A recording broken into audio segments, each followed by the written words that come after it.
y tienen buenos números, hay que reconocerlo, ¿no? Porque es un holograma que sale, el candidato de Correa.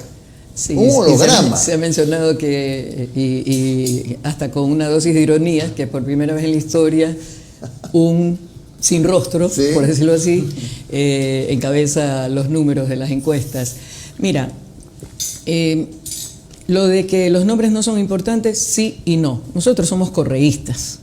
Por lo tanto, desde el mismo nombre ya es importante porque hay una identificación clara, y aunque Rafael siempre ha manifestado que las cosas, un proyecto político no debería ser concentrado en una persona ni en un nombre, por las mismas circunstancias que le ha tocado vivir al país y por la fuerza de su liderazgo, ya el correísmo se considera una corriente formalmente y no solamente a nivel del país, sino ese reconocimiento trasciende fronteras. ¿Cómo está la situación legal del movimiento? Bueno, legal deberíamos de haberla tenido sin ningún problema e inamovible desde que cumplimos en las elecciones seccionales del año pasado con holgura el requisito del 4% y de un porcentaje de funcionarios electos para la permanencia del movimiento. O sea, son derechos adquiridos, digámoslo así, ¿no? Y antes de eso, ya el movimiento había participado en elecciones generales del 2017, más las seccionales del año pasado. Ya. Sin embargo, parece que con los resultados, y a pesar de haber participado en circunstancias completamente adversas, para comenzar, ni siquiera teníamos candidatos en todos los lugares que estaban en disputa, los resultados fueron tan fuertes que el mismo Consejo Nacional Electoral nos reconoció como la primera fuerza política del país. Entonces nos convertimos en un riesgo ya, o sea, ya no era solamente Rafael Correa, ya nos convertíamos como vehículo político de participación política legítima y dentro de los derechos de participación que señala la Constitución. Entonces, en este momento, ¿cuál es el estatus? El Consejo Nacional Electoral había hecho ya un informe que no salió de la nada, fue un informe producto de un proceso de reuniones, en este caso voy a hablar de Compromiso Social por la Revolución Ciudadana. La presidenta del movimiento a nivel nacional, Vanessa Freire, se reunió varias veces con funcionarios del CNE, tanto del departamento de la dirección jurídica como de la técnica, presentando documentos que comprobaban que a lo largo de un año, como lo estipula la ley, y a través de 21 entregas parciales, se había logrado concretar el mínimo de firmas requeridas e incluso con un margen adicional. Entonces, en base a eso, lo estoy diciendo rápidamente en honor al tiempo, se determinó que no existía sustento legal para sacar al movimiento del registro. Algo, y hay que poner atención a las declaraciones de la presidenta del CNE, y lo dijo aquí, respecto del limbo legal en relación a los funcionarios que corrieron por lista 5 y que quedaron electos y tienen ya más de un año en funciones. Claro, sí. Ahí hay una serie de responsabilidades porque han realizado procesos, han firmado documentos, han contratado, han pagado, exacto. Etcétera. Entonces, ojo con eso, ¿no? Pero como dicen los señores abogados, hay harta jurisprudencia del mismo hecho que permitieron la participación del movimiento en el 2017 y luego en el 2019, como para que no hubiera siquiera cuestionamiento en cuanto a su legalidad. Pasó ese informe, hubo apelaciones, todo el rollo, y ahora vino la presión ya de Celi, enojado a un grado extremo, en que olímpicamente decidió que encontraba indicios de responsabilidad para destitución y multa de los 3 consejeros que habían formado la mayoría y habían aprobado de esa manera el informe. El CNE entra en pánico y decide allanarse para que no se los bajen. Disculpen la terminología, pero es así. Y se acogen al artículo 92 de la ley de la Contraloría. Y como para decir, miren, no es que les tengo bronca a los 4 movimientos, se lanzan la perlita de la suspensión de 10 días que no existe en el Código de la Democracia, que es el cuerpo legal que los rige. Y está vigente, la suspensión sigue. Sí, porque no la anula el pronunciamiento. Claro. ¿Cuál es el problema en el TCE?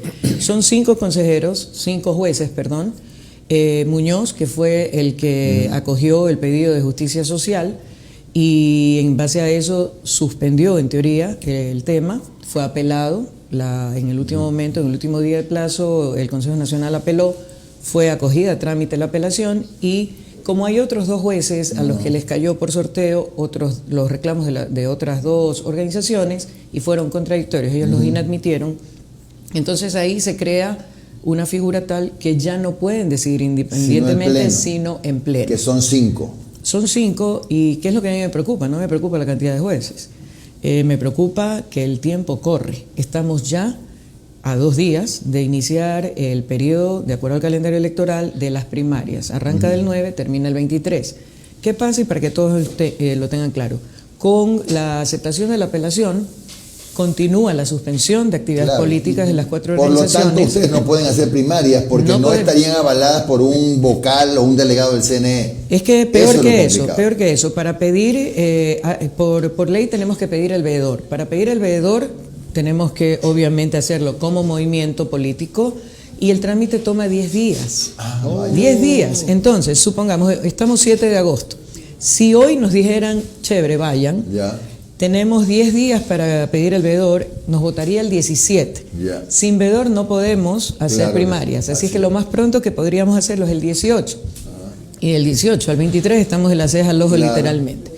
Yo pienso que por ahí van el tema del manejo de los tiempos para decirnos el 25 de agosto o un día que ya no dé el trámite. En el congelador, dice usted, más o menos, ¿no? Más o menos. Sin embargo, ojo, hay un proceso que se llama de reposición, algo así, que es pedir que nos permitan, aunque estemos fuera de tiempo, hacer las primarias, porque el no haberlas hecho dentro del plazo respectivo no dependía de nosotros, sino de una disposición de suspensión de ellos.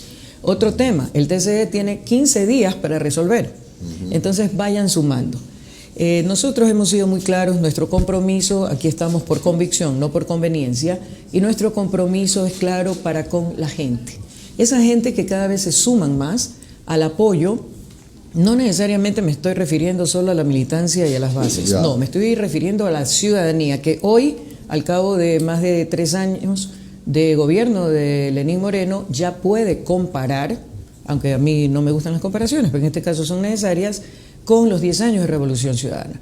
Y más allá de afectos o desafectos, que si me gusta el estilo de Correa, que si es vehemente o lo que sea, es claro que durante los 10 años de Revolución Ciudadana y la aplicación del proyecto político, social, económico, ambiental, propuesto por la Revolución Ciudadana, los resultados son súper positivos y de completo beneficio a todos los sectores del país.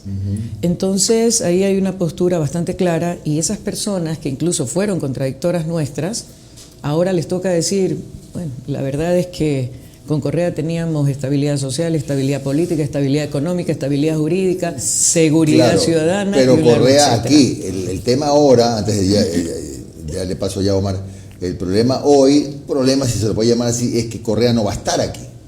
Está y no está. O sea, la misma actitud de ataque continuo de este gobierno a Rafael, al movimiento y a todo lo que representa el correísmo, hace que los mismos medios de comunicación nos tengan desayuno, almuerzo y merienda en el ojo del público. Así es que les agradecemos profundamente la campaña, ¿verdad?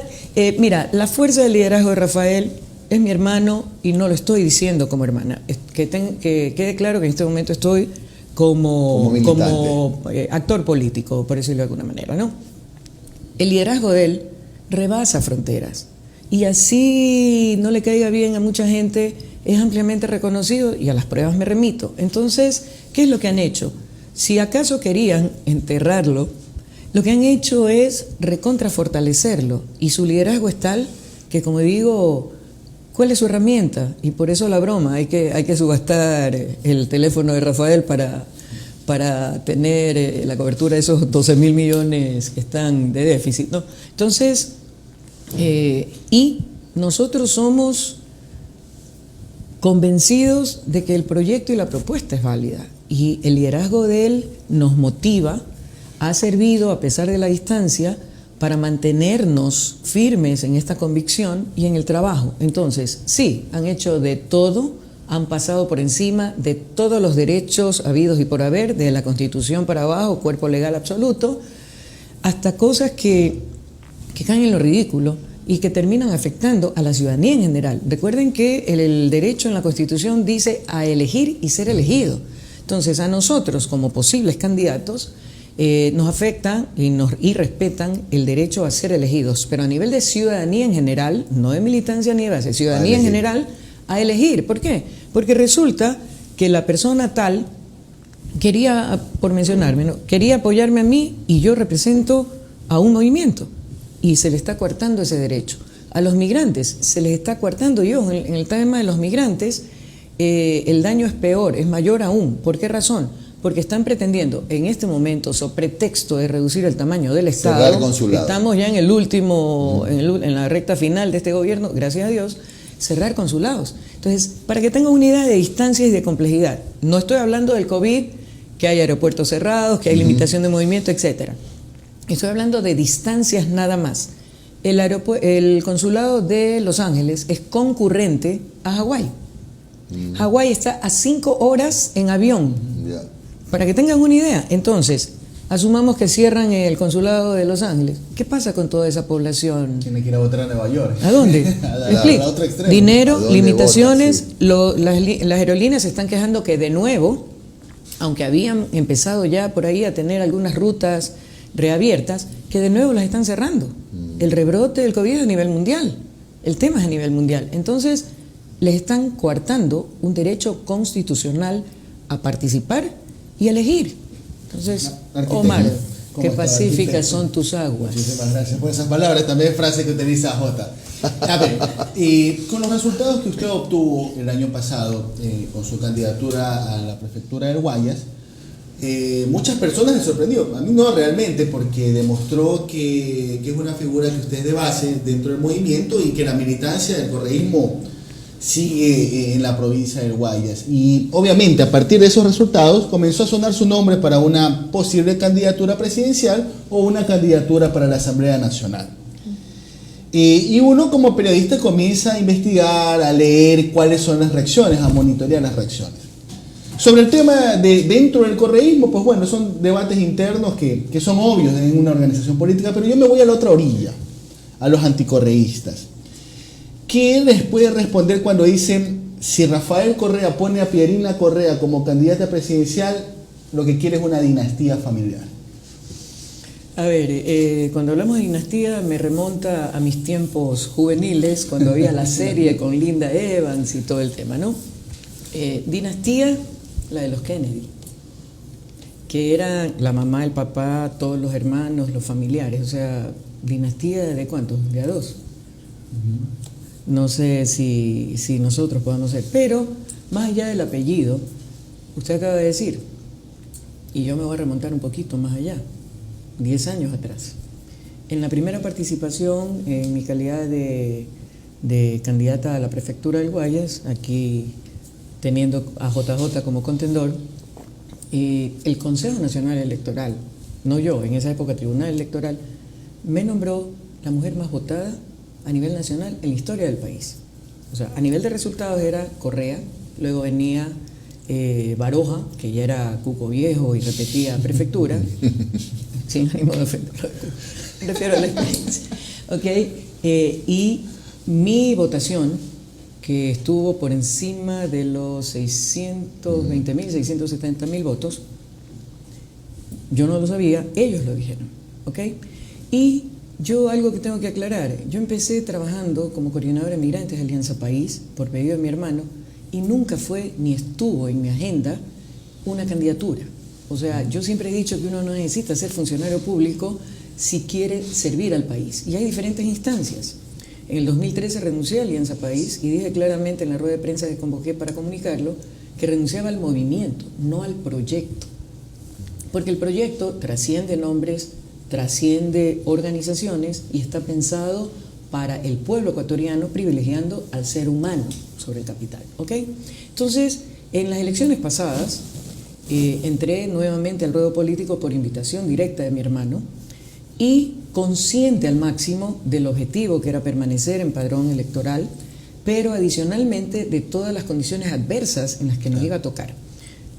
Provincia del Guayas, la provincia más poblada del país. De 25 cantones, solo tuvimos candidatos, alcaldes y concejales en 11 cantones. 11 cantones de 25. Entonces, ¿qué pasa? ahí hubo todo un trabajo y la prensa pues no me daba espacios. La prensa no me daba espacio, me decían, me ninguneaban. Arquitecto, por ahí alguien me dijo, si usted sobrepasa el 10%, la invito a otra entrevista. Sigo esperando y se lo recordé el otro día que coincidimos. ¿Ok? Se obtuvo una excelente votación sin presupuesto, sin candidatos en todos lados, y mi votación equivale a la tercera parte de la votación total nacional del movimiento. Muchos dicen así, es que es Correa, ¿no? Es apellido Correa. Apellido Correa, sí, pero hay un montón pues que se toman la foto con Correa al lado y no llegan. ¿Me explico? Pero Entonces, arquitecta, usted me suena como mostrando sus palmarés, sus credenciales, para decir, bueno, yo también tengo derecho a que me miren como una probable candidata. Mira, el derecho está en la Constitución y yo he dicho, yo soy militante, soy súper convencida del proyecto, de la finalidad, el objetivo del proyecto, pero también soy orgánica, o sea, soy parte de una organización política que tiene procesos. Por lo tanto, yo no estoy haciéndome propaganda. Muchos decían, uy, ya se está haciendo propaganda, está haciendo campaña.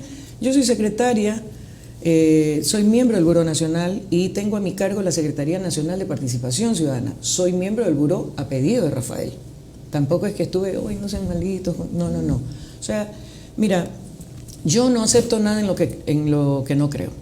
Y cuando acepto algo, lo hago con total responsabilidad, de cabeza, al 100%. O sea, no me gustan las medias tintas.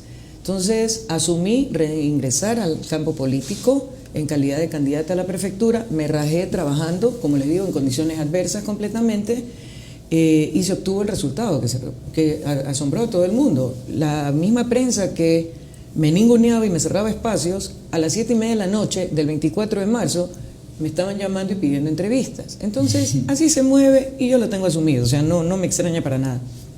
Pero no me estoy haciendo propaganda. Lo que he dicho es, si mi nombre es considerado dentro de los perfiles, porque seguramente no ha de ser el único, para tal o cual dignidad, has mencionado, Omar, el binomio presidencial, que tiene dos, pues, presidente y vicepresidente, o sea, ahí hay dos posibilidades, o alguna de las otras entidades, Asamblea Nacional, Asamblea Provincial, nadie se acuerda del Parlamento Andino, que también está con toda la importancia a nivel de patria grande, de región. Entonces, ahí estaré como buen soldado diciendo, aquí estoy, vamos a trabajar, y así mismo lo haré al 100%. Acuérdense que soy Correa y trabajo 24/7, 365. Pierina, nadie se olvida que el actual presidente Lenín Moreno pues llegó con el soporte del presidente Correa en su momento, ganó las elecciones, incluso era muy amigo de muchos de ustedes, ¿verdad? Así es. ¿Qué pasó? Siempre es la pregunta del millón. ¿Qué pasó en algún momento para que de pronto se haya desmarcado del gobierno de Correa? ¿No será, como dicen por ahí las leyendas urbanas, que ya no había una cercanía y que tuvo que ser ungido candidato porque era el que mejores números tenía? Mira, en esa época yo no estaba dentro del movimiento como tal. Recuerden que dije que en el 2013 renuncié al movimiento, así es que no conozco los detalles internos. Efectivamente, Lenín fue parte 8 años del gobierno, 6 en su calidad de vicepresidente y 2 como delegado por las discapacidades ante Naciones Unidas. Y él tuvo 2 opciones siempre. Ahora dice que el gobierno más corrupto y nos ha endosado un tema de ser político es igual ser corrupto, ¿no? Es algo que tenemos que trabajar también y reinaugurar la honestidad, la ética, en el quehacer político y recuperar la confianza del pueblo. Pero él tenía 2 opciones. Si es cierto que había corrupción, denunciar o renunciar. No hizo ni lo uno ni lo otro. Entonces, ¿dónde está y cuándo descubrió la supuesta corrupción? Pero la misma pregunta que estás mencionando nos la hicimos nosotros también. ¿En qué momento? Entonces algunos dicen, no, si siempre fue así. A ver, si siempre fue así, ¿por qué fue parte del gobierno de tanto tiempo? ¿Qué asumimos y qué pensamos que sucedió? Ya antes de que terminara el gobierno propiamente de Rafael, ya empezó a oírse, a sonar el caso INA Papers. Ya ayer, pues, creo que se hizo público la reunión que tuvo Ronnie Aliaga, que es quien ha llevado la bandera de lucha en dos cosas, en el caso de INAS y en el caso de los aportes estatales a la campaña de la consulta por el sí, con denuncias comprobadas, sustentadas con documentos en 5 países, no solo en Ecuador. Entonces empezó ya a sonar esto. Y parece ser que él dijo, el que pega primero pega 2 veces, o la mejor defensa es el ataque. Y se volcó completamente a atacar a Rafael para concentrar en él toda la atención. Eso es lo que asumimos. Ahora, alguien que reacciona así, pues también es otra conclusión. Tiene que haber tenido algo muy malo en su interior, en su corazón, no sé, resentimiento, complejos, no lo sé, no soy psicóloga. No he analizado el caso. A mí sí me afectó mucho porque yo tenía una excelente relación con él, una excelente relación y no tengo por qué negarlo. Incluso en el 2006 hicimos campaña juntos, él en su calidad de candidato a vicepresidente, yo como coordinadora de migrantes de Alianza País en comunidad internacional con nuestros migrantes ecuatorianos. Entonces había una excelente relación. ¿Qué cambió? No sé. Miren ustedes, desafortunadamente este gobierno es de saldo negativo al máximo en todos los sentidos, en manejo económico, en falta de políticas públicas, falta de obra, falta absoluta de cumplimiento de un plan de gobierno y con ello la traición al pueblo ecuatoriano. Así es que... Concluyo con una consulta más. Si se da el escenario de que gane el candidato o candidata de la Revolución Ciudadana, ¿cuánto va a pesar la opinión de Rafael Correa en las decisiones de gobierno? Él tiene que ser parte de todo el análisis. ¿Por qué razón? Primero, recuerden que fue el primer economista presidente, y ha sido hasta ahora, que ha tenido el país. ¿Y por qué recalco esto? Porque nos guste o no nos guste, todo pasa por el Ministerio de Economía y Finanzas. ¿Ok?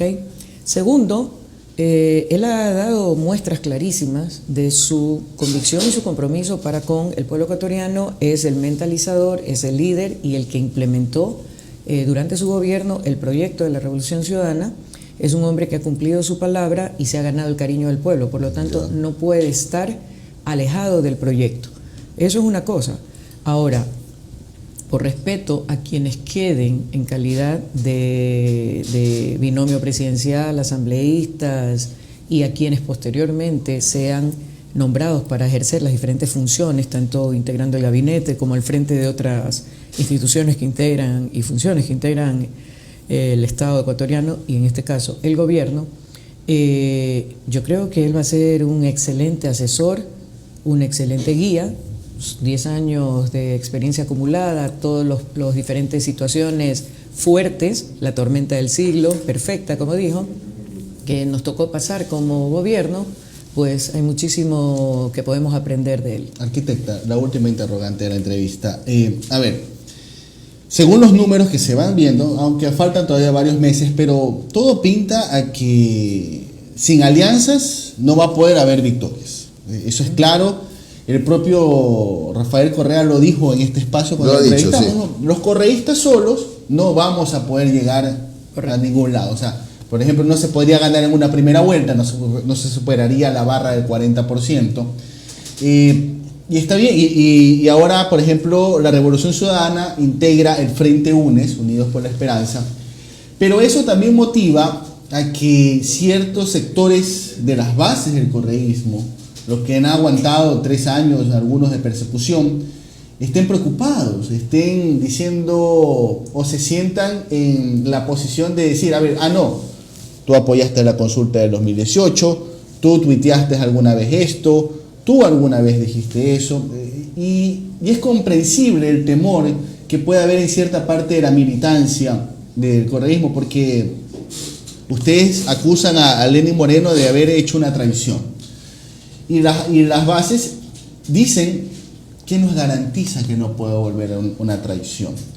¿Usted cómo ve esos debates internos que hay? Porque existen esos debates, y usted lo sabe, y yo también lo conozco de primera mano, que hay militancia que desconfía, que está temerosa, que teme que se repita lo que se vivió a partir de mayo de 2017. ¿Usted cómo ve, más allá como posible candidata, o aunque no sea candidata, sino como dirigente política, cómo ve lo que tiene que enfrentar la Revolución Ciudadana en alianzas para las próximas elecciones? Como dije hace un momento, yo soy secretaria nacional de Participación Ciudadana, por lo tanto, conozco en campo, con el caminar diario y ahora con el sumiar diario, la realidad y el sentir de las bases de la militancia. Y efectivamente hay mucha inquietud. ¿Qué es lo que yo les digo? Ojalá existiera, ojalá tuviéramos una especie de escáner para, viendo la posibilidad de candidato, pasárselo así y ver, mira, en el lóbulo izquierdo del cerebro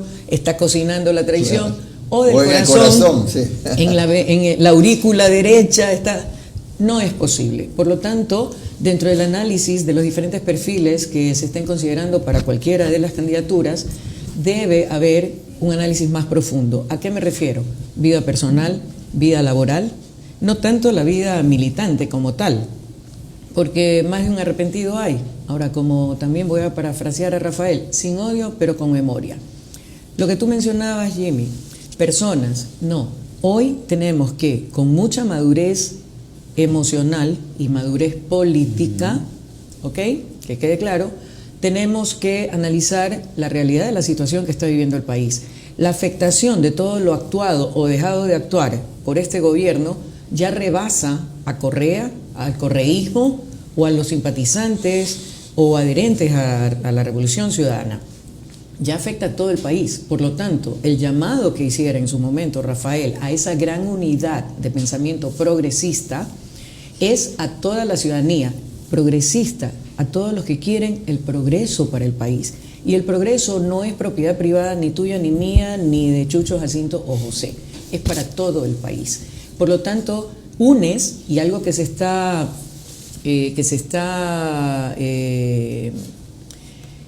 debatiendo o que se está confundiendo, es que UNES es un ente político. No. La Unión por la Esperanza es un frente social, es un llamado a la sociedad, a los ciudadanos que se sumen por un solo objetivo. El objetivo se llama proyecto político, en este caso propuesto por la Revolución Ciudadana. Miren ustedes que de las 8 organizaciones que arrancaron con UNES a nivel nacional, solo 2 son políticas. Compromiso Social por la Revolución Ciudadana y Centro Democrático. Los otros representan sectores de nuestra sociedad, el campesino, el indígena, el afroecuatoriano, las mujeres, por mencionar un par. Entonces, tenemos que sacarnos ese chip, porque hay gente también y agrupaciones que creen que si no están en la UNES, no tendrán la posibilidad de ser considerados candidatos. No. Nuestro compromiso ante la situación que vive el país es actuar con muchísima más responsabilidad de la que nos ha caracterizado siempre. Nos equivocamos con Lenín Moreno. ¿Quién sabía que iba a pasar esto? Si 2 días antes y el mismo día de la posesión era el compañero Rafael, el mejor presidente de la historia, y como él, pues algunos asambleístas y otros funcionarios, y el día siguiente ya había cambiado ese panorama. Entonces, tenemos que darle la tranquilidad a la gente, y por eso dije, reinauguremos la ética en todos los comportamientos, la honestidad, la honradez, para poder recuperar con trabajo la confianza de la gente en el quehacer político. No nos pueden meter en la misma bolsa a todos los políticos. Yo tengo mi hoja de vida limpia, he sido lo poco o mucho que tengo, es producto de mi trabajo y de mi esfuerzo, no he pasado jamás por encima de nadie, ni le he puesto zancadilla a nadie para lograr mis objetivos, y por eso yo puedo mirar a la cara y de frente al que se me ponga delante. Entonces, nuevamente, UNES no es un ente político como tal, es de convocatoria social, ¿ok? Tampoco es requisito estar en UNES para ser considerado candidato. Y respecto, hay líneas rojas, eso sí, hay líneas rojas muy claras que no vamos a cruzar, como en el caso de los asambleístas que plegaron, cuando se separó el bloque, plegaron a Lenín Moreno.